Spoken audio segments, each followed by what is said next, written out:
গত রাতে ইরান হামলা চালিয়েছে ইসরায়েলকে এবং পাল্টা ব্যবস্থা হিসাবে ইসরায়েলও হামলা চালিয়েছে ইরানের উপর। এই দুই পক্ষের হামলা পাল্টা হামলার পরে এখন পরিস্থিতি মোটামুটি শান্ত। ট্রাম্প আহ্বান জানিয়েছেন দুই পক্ষকেই যাতে আর যুদ্ধে না জড়ায়। মধ্যপ্রাচ্যের যুদ্ধ পরিস্থিতি আবারও জমে উঠেছে। এখন প্রশ্ন হচ্ছে যে এই খেলায় শেষ হাসি হাসবে কে? আমাদের এস্তোনিয়া বিশ্ববিদ্যালয়ের অধ্যাপক আমিনুল ইসলাম ভাই তার ফেসবুক পোস্টে খুব চমৎকার ভাবে বিষয়টা বুঝিয়ে বলেছেন। আমি একটু সেখান থেকে পড়ে শুনি। গতকাল রাতে ইরানের মিসাইলগুলো যখন ইসরায়েলে আঘাত করতেছিল, ট্রাম্প তখন সংবাদ মাধ্যম ফিনান্সিয়াল টাইমসকে ইন্টারভিউ দিচ্ছিলেন। তাকে জিজ্ঞেস করা হয়েছে ইসরায়েলে তুই হামলা করেছে, তোমার মন্তব্য। উত্তরে সে বলেছে Netanyahu will have no choice but to accept the deal. মানে চুক্তিটি মেনে নেওয়া ছাড়া নেতানিয়াহুর আর কোনো উপায় নাই। নেতানিয়াহু হচ্ছেন ইসরায়েলের প্রধানমন্ত্রী। এখন প্রশ্ন হচ্ছে যে কেন ট্রাম্প এই কথা বলেছেন? কারণ ট্রাম্প খুব ভালো করেই জানে যে ইরান গত 3 দিন ধরে বলে এসেছে যে লেবাননের রাজধানী দক্ষিণ বৈরুত আমাদের রেড লাইন। ইসরায়েল যদি সেখানে হামলা করে তাহলে আমরা সঙ্গে সঙ্গে এর বদলা আমরা নেব। গতকালকে লেখায় তো বলেছিলাম যে ইসরায়েল গতকাল সন্ধ্যায় দক্ষিণ বৈরুতে হামলা করেছে। ইরানের কাছে দক্ষিণ বৈরুত কেন রেড লাইন জানেন? কারণ হচ্ছে ইরানের ইংরেজি পত্রিকা তেহরান টাইমস একটা রিপোর্ট প্রকাশ করেছে। সেখানে তারা শিরোনাম করেছে যে the Lebanese government is not providing shelter to its own people. মানে লেবানন সরকার তার নিজ দেশে জনগণকে আশ্রয় দিচ্ছে না। এই রিপোর্টটি কয়েকবার পড়েছি। এখানে বলা হয়েছে যে দক্ষিণ লেবাননের লিটানি নদীর আগ পর্যন্ত অঞ্চলটা ইসরায়েল জোর করে দখল করে নিয়েছে। ওই অঞ্চলের মানুষ আশ্রয়ের খোঁজে লেবাননের এক প্রান্ত থেকে আরেক প্রান্ত পর্যন্ত যাচ্ছে, কিন্তু কেউই তাদেরকে আশ্রয় দিচ্ছে না। কেন দিচ্ছে না জানেন? কারণ আমেরিকা এবং ইসরায়েলের দাস লেবানন সরকার মনে করতেছে এরা সবাই হেজবুল্লাহ সদস্য। এদেরকে আশ্রয় দিলে ইসরায়েলের বোম এসে পড়বে ওদের মাথার উপর। এমনকি সেখানকার আরব এনজিও গুলো, মানে সৌদি আরব, কাতার, আরব আমিরাতের এনজিও গুলো পর্যন্ত এদেরকে আশ্রয় দেয় নাই। শেষ পর্যন্ত কারা আশ্রয় দিয়েছে জানেন? লেবাননের রাজধানীর দক্ষিণ বৈরুতের দাহিয়া অঞ্চলের জনগণ এদেরকে আশ্রয় দিয়েছে। এদের বেশিরভাগই হচ্ছে শিয়া জনগোষ্ঠী।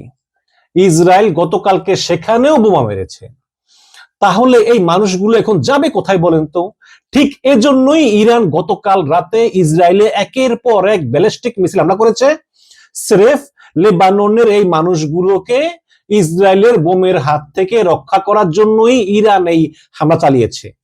এজন্যই যখন ইরানের মিসাইলগুলো ইসরায়েলে আঘাত করেছিল তখন ট্রাম্প পোস্ট করে লিখেছে যে ইসরায়েল শুডন্ট রিটালিয়েট, মানে ইসরায়েল যেন পাল্টা হামলা না করে। এরপর ডোনাল্ড ট্রাম্প নেতানিয়াহুর সঙ্গে টেলিফোনে কথা বলে আবার পোস্ট করে লিখেছেন যে ইসরায়েল হামলা চালাবে না। এবং ট্রাম্প ফিনান্সিয়াল টাইমসকেও একই কথা বলেছে, I call all the shots, he doesn't call the shots. মানে সবকিছু আমার নির্দেশেই চলে, নেতানিয়াহুর সিদ্ধান্ত নেওয়ার কোনো ক্ষমতা নাই। কিন্তু এরপর আমরা কি দেখলাম? ভোরবেলা ইসরায়েল ইরানের বেশ কিছু জায়গায় হামলা করেছে। প্রশ্ন হচ্ছে যে তাহলে নেতানিয়াহু কি ট্রাম্পের কথা শোনে, নাকি ট্রাম্প মুখে বলেছে একটা আর নেতানিয়াহুকে করতে বলছে আরেকটা? এটা একটা প্রশ্ন। তবে এর কয়েক ঘন্টা পরে ট্রাম্প অবশ্য একটা পোস্ট করে লিখেছে যে ইসরায়েল এবং ইরানের উচিত একে অপরের উপর বোমা হামলা বন্ধ করা।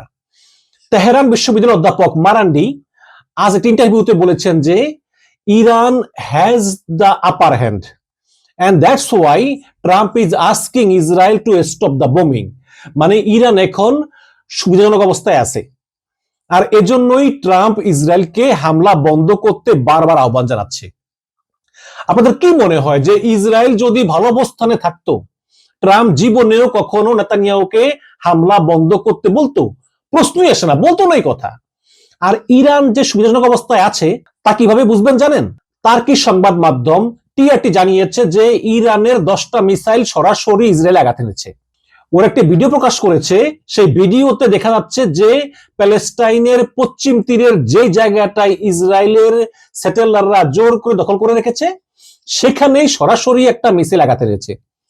এছাড়া হাইফাতেও আঘাত করেছে। ইরানের মিসাইলের আঘাতে ইসরায়েলের অবস্থা কতটা খারাপ সেটা বোঝার জন্য ভূরাজনৈতিক বিশ্লেষক হিসাবে সবসময় চেষ্টা করি সেখানে থাকা অন্যান্য দেশের দূতাবাসগুলো কি করতেছে, কেমন বার্তা দিচ্ছে এটা খেয়াল রাখার। পূর্ব জেরুজালেমে থাকা ইউরোপের দেশ বেলজিয়াম কনসুলেট অফিস আজকে জানিয়েছে যে আমরা আমাদের দূতাবাসের কর্মচারীদেরকে শহরে বের হতে মানা করতেছি এবং বেলজিয়ামের নাগরিকদের ওই অঞ্চলে ট্রাভেল না করার নির্দেশ দিচ্ছি। এ থেকেই বোঝা যায় যে ইরানের মিসাইলগুলো কতটা সফলভাবে ইসরায়েলে আঘাত করতেছে। এখন কি হবে জানেন? মার্কিন সামরিক এক্সপার্ট কর্নেল ড্যানিয়েল ডেভিস বলেছেন যে Israel will now sick help from America for its security because it is not possible for Israel alone to stand against Iran. মানে ইসরায়েল এখন আমেরিকার কাছে ভিক্ষা চাইবে ওদের নিরাপত্তার জন্য, কারণ ইসরায়েলের একার পক্ষে ইরানের বিরুদ্ধে যুদ্ধ করে টিকে থাকা সম্ভব না। আর এটাই কিন্তু প্যাটার্ন। ইসরায়েল চাইতেছে আমেরিকা যে করেই হোক আবার যাতে যুদ্ধে জড়ায়, যুদ্ধ শুরু করে যাতে কোনো চুক্তি না হয়। এজন্যই ওরা গতকাল দক্ষিণ বৈরুতে হামলা করেছে, যাতে যুদ্ধটা আবার শুরু হয়। মার্কিন ভূরাজনৈতিক বিশ্লেষক তিত্রা পার্সি গতকালকে পোস্ট করে বলেছেন যে if Trump doesn't stand with Israel now people will say he has abandoned Israel. যদি ট্রাম্প এখন ইসরায়েলের পাশে না দাঁড়ায় তাহলে মানুষ বলবে ট্রাম্প ইসরায়েলকে পরিত্যাগ করেছে। এরপর পার্সি লিখেছেন যে আর যদি ট্রাম্প ইসরায়েলের কথা শুনে যুদ্ধে জড়িয়ে যায় তাহলে জনগণ বলবে যে ট্রাম্প ইসরায়েলের কথায় উদ্বোস করে। ইসরায়েলি মার্কিন পররাষ্ট্রনীতি ঠিক করে দিচ্ছে, কিন্তু ইরান যেটা করেছে সেটা হচ্ছে যে তারা কয়েক গুণ বেশি শক্তিতে ইসরায়েলকে আঘাত করেছে। তাই ট্রাম্প বাধ্য হয়ে পোস্ট করে লিখেছে যে ইরান এবং ইসরায়েলের উচিত এখনই একে অপরের উপর বোমা হামলা করা বন্ধ করা। ইরানের পররাষ্ট্র মন্ত্রণালয়ের মুখপাত্র আজ কি বলেছে জানেন? তারা বলেছে আমেরিকা সাহায্য ছাড়া ইসরায়েল এই হামলা করতে পারতো না, আমেরিকানরাও আমাদের টার্গেটে আছে। এই কথা বলার পর 10 মিনিটও যায় নাই ট্রাম্প এসে ওই পোস্ট করেছে। তাহলে বুঝেন যে কি পরিমাণ ভয় পেয়েছে সাম্রাজ্যবাদী আমেরিকা এবং ট্রাম্প। এদিকে ইয়েমেনের হুথিরা ঘোষণা করেছে যে লোহিত সাগরের বাব আল মানদেব প্রণালী দিয়ে ইসরায়েল এবং ইসরায়েলের সঙ্গে সংশ্লিষ্ট কোন জাহাজ আর যেতে পারবে না, গেলেই হামলা চালানো হবে। এই বাব আল মানদেব হচ্ছে হরমুজ প্রণালীর বিকল্প। সৌদি আরবের জেদ্দার ইয়ানবু বন্দর দিয়ে সৌদি আরব সেখানে পণ্য রপ্তানি করে তেল বিক্রি করে সীমিত পরিমাণে ইসরায়েলের জাহাজগুলো ওই অঞ্চল দিয়ে চলাচল করে এবং ওই লোহিত সাগরের অপর প্রান্ত দিয়ে সুয়েজ খাল দিয়ে বা ইউরোপের দিকেও যায়। কাজেই এই বাব আল মানদেব কিন্তু খুবই গুরুত্বপূর্ণ জায়গা, যেটা হরমুজের বিকল্প।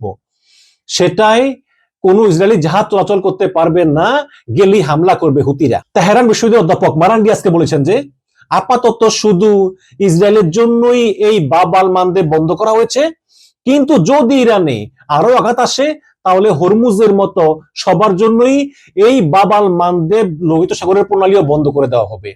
এর মানে হচ্ছে যে পৃথিবীর প্রায় শতকরা 50% তেল গ্যাসের সাপ্লাই বন্ধ হয়ে যাবে। ইরানের হাতে এখন সকল কার্ড, হরমুজ প্রণালী কিংবা বাব আল মানদেব তো কৌশলগত কার্ড। কিন্তু ইরানের সামরিক প্রযুক্তি যদি আপনি দেখেন, ওরা মিসাইল আর ড্রোন প্রযুক্তিতে অনেক এগিয়ে গিয়েছে। মানে এত এগিয়েছে যে এটা কেউ ভাবেইনি। কিভাবে এগিয়েছে জানেন? যুগের পর যুগ পশ্চিমা গণমাধ্যমগুলো ইরানকে একটি পশ্চাদপদ জনপদ হিসাবে প্রচার করতেছিল। ইরানের সমাজ কিন্তু এমন না, ওরা অনেক আধুনিক এবং পড়াশোনা করা জাতি। আমাদের সমাজে লোকে কি বলবে ভেবে আমরা থেমে যাই, কিংবা আমাদের সমাজ আমাদেরকে থামিয়ে দেয়। ইরানে কিন্তু ব্যাপারটা এমন না। আপনার যদি মেধা থাকে, আপনি যদি কোনো নতুন বুদ্ধি নিয়ে হাজির হন, ইরানের পরিবার, সমাজ, রাষ্ট্র সেটাকে প্রমোট করে। আজকে অধ্যাপক মারান্ডিকে জিজ্ঞেস করা হয়েছিল যে তোমরা কিভাবে এই নিষেধাজ্ঞার মধ্যেও এমন উন্নত প্রযুক্তির সামরিক শক্তিতে পরিণত হলে। মারান্ডি এসে বলেছেন যে আমরা চকচকে জিনিসে বিশ্বাসী নই, আমরা কাজে বিশ্বাসী। ইরান যে কোনো জ্ঞান বিজ্ঞান চর্চাকে অগ্রাধিকার দেয়, আমরা আমাদের তরুণদেরকে উৎসাহ দেই, যার যেই কাজ করতে ভালো লাগে সেটাই যেন ওরা ঠিক মতো করতে পারে। অথচ দেখেন আমাদের সমাজ। তো যাই হোক, মার্কিন ভূরাজনৈতিক এক্সপার্ট কলম্বিয়া বিশ্ববিদ্যালয়ের অধ্যাপক জেফ্রি সাকসকে আজকে জিজ্ঞেস করা হয়েছিল যে এখন তাহলে কি হতে যাচ্ছে। তিনি আরো জোর দিয়ে বলেছেন যে ট্রাম্প যদি মুখ বাঁচাতে চায় তাহলে ইরান থেকে লেজ গুটিয়ে এখনই চলে আসতে হবে, নইলে অনেক দেরি হয়ে যাবে।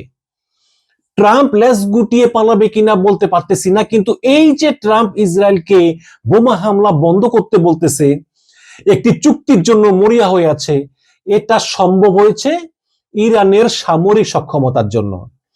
আর এটা ইরান নিজেরাই অর্জন করেছে, জ্ঞান বিজ্ঞানে এগিয়ে আছে বলেই। এই লেখা শেষ করতেছে ইরানের সামরিক বাহিনীর মুখপাত্র ইব্রাহিম আল ফকরের একটা বার্তা দিয়ে। তিনি বলেছেন যে আমরা আপাতত ইসরায়েলে হামলা বন্ধ করলাম, কিন্তু ইসরায়েল যদি লেবাননে বা ইরানে আবার হামলা করে তাহলে আমরা ইসরায়েলকে মাটির সাথে গুঁড়িয়ে দেব। হ্যাঁ, ঠিকই পড়েছেন, একদম এই কথাই বলেছে, মাটির সঙ্গে গুঁড়িয়ে দেব। শুধু ইরানে না, লেবানন সহ অন্য সকল ফ্রন্টে হামলা বন্ধ করতে হবে, নইলে ইসরায়েলকে এর ভয়াবহ ইশারা দিতে হবে। সাম্রাজ্যবাদী আমেরিকা এবং ইসরায়েল মিলে ইরান এসেছিল ওদের সরকারকে উৎখাত করতে, ওদের প্রাকৃতিক সম্পদ লুটপাট করতে।